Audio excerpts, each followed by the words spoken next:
Hi, it's Ashleigh from Sweet Dreams Bake Shop, and welcome back to my channel where I make a lot of cake and cookie decorating tutorials as well as give a lot of baking business tips. And we are back for another day of Vlogmas where I have been showing you the 25 days of cupcake decorating.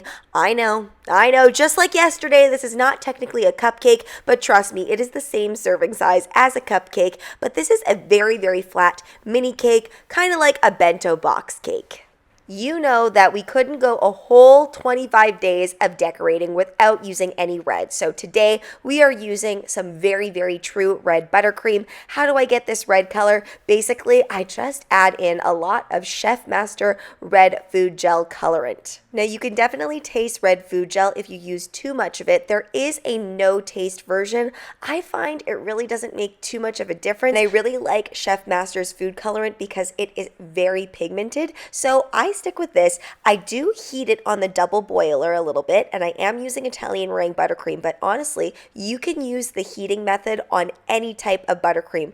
I've seen some where they put it in the microwave and they heat it up and then they mix it back in with the rest of the buttercream. I find though it's so much easier, way less mess, not having to use multiple bowls. Just take the entire KitchenAid or whatever stand mixer you're using or bowl you're using and put it over top of a double boiling system, so really just some hot water in a pot.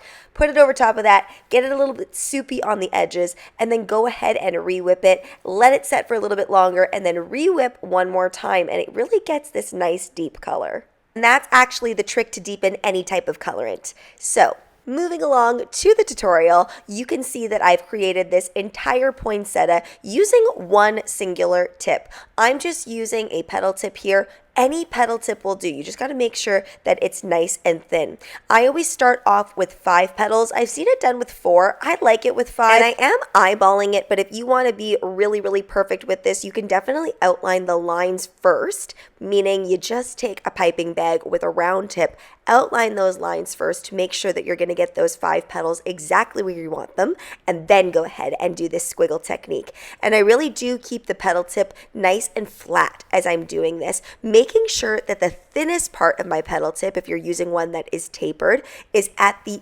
edge. So I used to make this mistake all the time and put the thickest part at the edge, and then you end up with really clumpy looking petals. So thinnest part on the outside, wiggle, wiggle up, and then wiggle, wiggle back down, making sure that the petals get a little bit wider and larger at the bottom. And making something realistically look like a flower is all about layering and placement of your petals. So I am layering it over top, making sure that I'm not just stacking those petals, but I'm placing them exactly where the other petals are not, if that makes sense. I think this would also be very stunning in all white, or if you wanted to add some green leaves, that would look great too. I'm adding on some edible pearls to the center because of course we need a center for our poinsettia.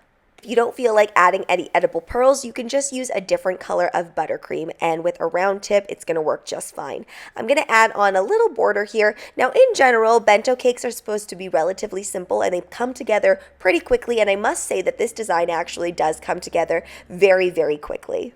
Using the same number 24 tip that I used on the bottom, I'm going to use it on the top to create those little rosettes. And then, of course, adding some edible glitter because I feel like this just needed a little bit of Christmas magic. Thanks so much for watching, guys. Don't forget to like, share, and subscribe so you can be part of the Sweetie fam. Right now, I'm uploading every single day for Vlogmas, so be sure to come back tomorrow to see what's coming up next on the 25 days of cupcake decorating. And if you are not done with watching cake decorating videos, then please head over to the Bake Down podcast, where we are also uploading every single day and reacting to the latest baking fails. Bye!